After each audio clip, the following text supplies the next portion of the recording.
reapers, redeemers, and romantic schemers?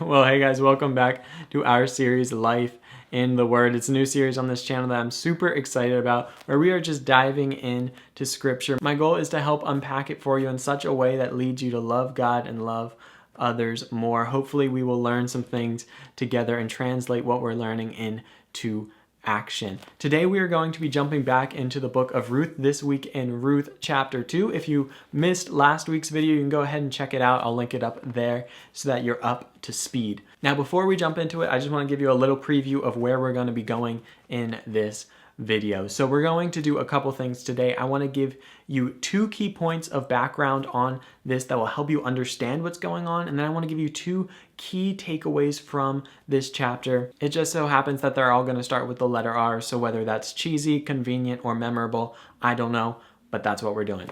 So before we go all the way in though, I just want to encourage you, take a second now to pause this video and go ahead and read through Ruth chapter 2. You'll get a lot more out of this if you take that step, and it's reading the Bible. Always a good thing to do.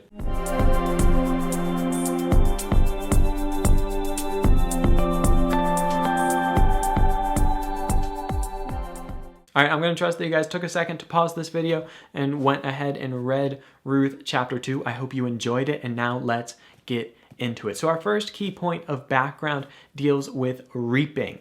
And I don't know about you, but I did not grow up on a farm, never harvested barley before. And actually, with this point of background, I don't really want to get into how exactly they do that, even though that's interesting in and of itself. I want to get into the key background concept behind what we see in Ruth chapter 2, verse 2. In verse 2, it says this: "And Ruth the Moabite said to Naomi, 'Let me go to the field and glean among the ears of grain after him in whose sight I shall find favor.' And she said to her, 'Go, my daughter.'"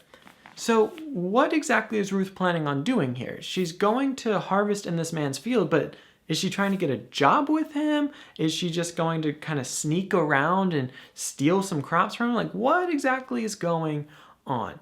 Glad you asked. So this idea of reaping actually comes from a really beautiful social vision that we find in God's law in the Old Testament. I'll link some verses so that you can go check it out for yourself. But what God had instructed his people to do is that when they were harvesting their field, that they should just go through once, that they should harvest what they can get and what they need to get, but they shouldn't try to get every last crop. Instead, they should leave some for the widows, for the foreigners, the sojourners, and the poor, so that they can come in after them and get food for themselves. What an incredible picture of providing for the poor. It's a really, really interesting idea to me, because it gives the poor dignity in that they're still working for their food, but it's also providing for them so that they can have that food. So that's a key concept that we see at play here. And we see that law being fulfilled in this text. And then Boaz goes above and beyond. If you noticed him instructing his servants to literally just take up stalks for her and leave them there, and like, oh, there you go, didn't see that there.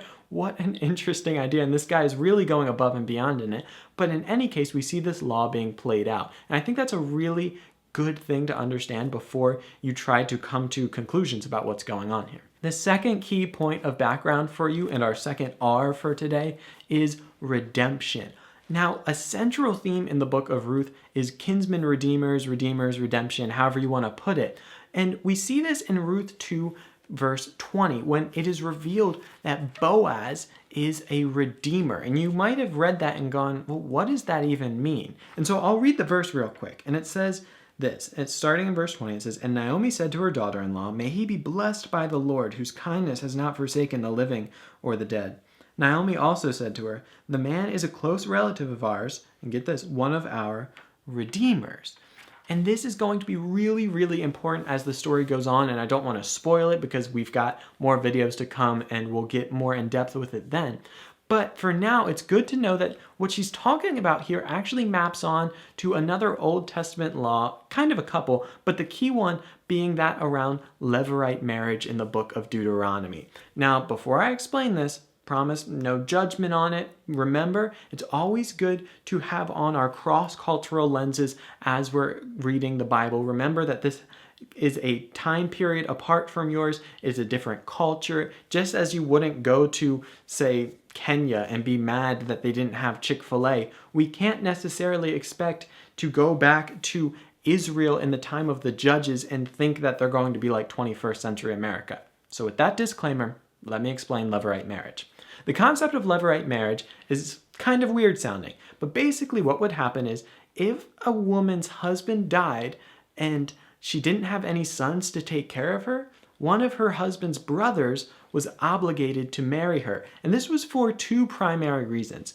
The first was so that she could be provided for, because women in this time wouldn't really be economically viable on their own. They wouldn't have many ways to make money, they wouldn't have property, and they'd be in a really dire situation if they didn't have any sons to take care of them and their husband had passed away. And that's exactly the situation that Ruth finds herself in. But hers is even worse because her husband's brothers are dead, so now it's on even more extended family like Boaz, who would have been maybe a cousin. It's not exactly clear his relationship, but that's probably the best guess. Now, the second reason that they would do this is to be able to continue to carry on the family name, which was really important in terms of inheritance and in theological ideas of the land. And there's a lot there. We're not going to unpack all of that. But remember, those are the two main ideas going on there. And so that's what it means for Boaz to be a redeemer. Now that we have those two key points of background, I want to go into two key takeaways for you from this text. And really, it's a beautiful chapter and there's so much to get out of it. And I'd love to spend all day unpacking this,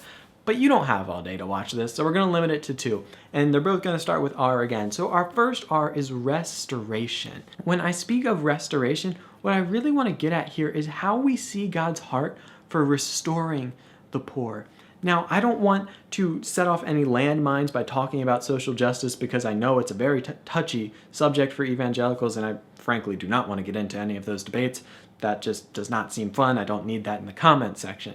But what we see in Scripture without a doubt is that God's heart goes out to the poor. And we see this specifically in the background ideas that we've already explored, whether it's about leaving food for the poor to go and reap in the fields, or whether it's through redemption. God has a plan for the poor and he wants to see them prosper. It is God's heart that they would be provided for, and God cares deeply for the poor. So I think we should, as well as Christians, we should be the type of people that are mindful of the downtrodden, of the poor, of those whom society rejects. Our heart should break for them just as God's heart breaks for them. The second key takeaway I want you to think about in terms of this text deals with reputation. In verse 11, we see something really interesting.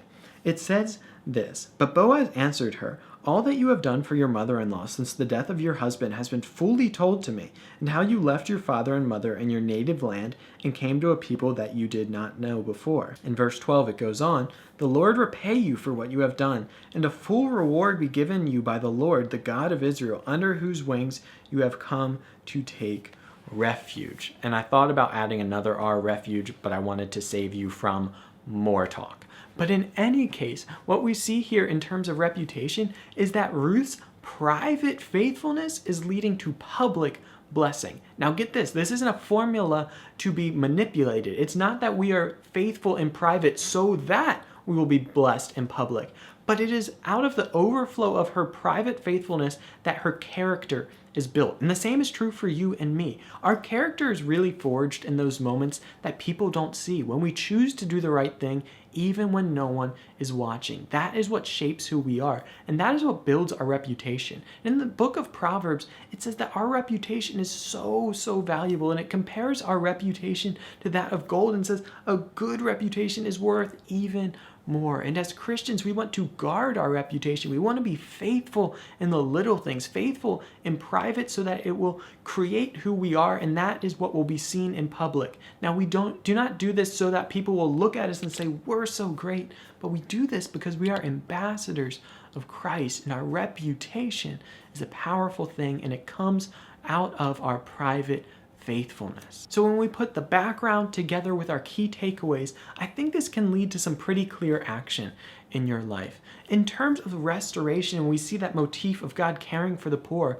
I want to challenge you. How can you look out for the poor? How can you be mindful of the poor in your life? Who are the people that you would look over? Who are the people that you wouldn't think about, but who are in need? Has God blessed you in such a way that you can be a blessing to them? I think for many of us, the answer would be yes. But even if it's not in a financial way, how can your heart be a heart after God's and can be mirrored on his love for the poor? It starts with noticing them. It starts with taking people who were once invisible to you and making them visible, seeing them as people who are deeply loved by God. We want to cultivate a heart after God's, and our hearts be broken for the things that breaks God's heart. I'm going to leave a link down below to a list of verses about poverty in the Bible, and you will see just how much God cares about this. And I think we should too. And I want to challenge you to look out for ways that you can be a blessing to the poor around you. My second challenge to you comes from that idea of reputation.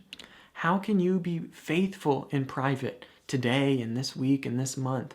How can you cultivate a character that will lead to a reputation that makes you a good ambassador of Christ? Because if you're a Christian, that's what you are, and that is why your reputation matters. Not so that people see you as great, but you are a reflection of Jesus and reflect him well. And when they see you, they see Jesus. That is what your reputation would be made of. What are some areas in your life that you are overlooking because you're saying, no one sees that I can have sin in this area because it's not seen?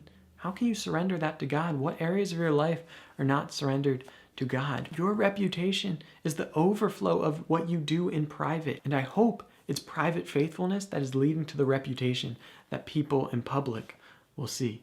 Well, thank you guys so much for watching this video. Truly, it means so much to me that you would take the time to watch this video. And if you have stuck with me for this long, I hope you have gotten stuff out of it. And I want to say thank you so much. I so enjoy just diving into the scripture like this and unpacking it. I hope you've learned some things. And most importantly, I hope it's leading you to love God and others more and spurring you on to action. If you're new to this channel, this is Gospel Simplicity, and we're passionate about the beautiful simplicity and transformative power of the gospel. To all of you guys that have been liking, commenting, sharing, subscribing, thank you so much. That means so much to me. And if you haven't subscribed already and it seems like this is a channel that interests you, well, then I'd encourage you to do so. I'd love to have you along for the journey and to be a part of this community here on this channel. Until next time, guys, be on the lookout for more videos. And as always, go out and love God and love others, because truly, above all else, that will change the world. Peace. Love you guys so much. I'll see you next time.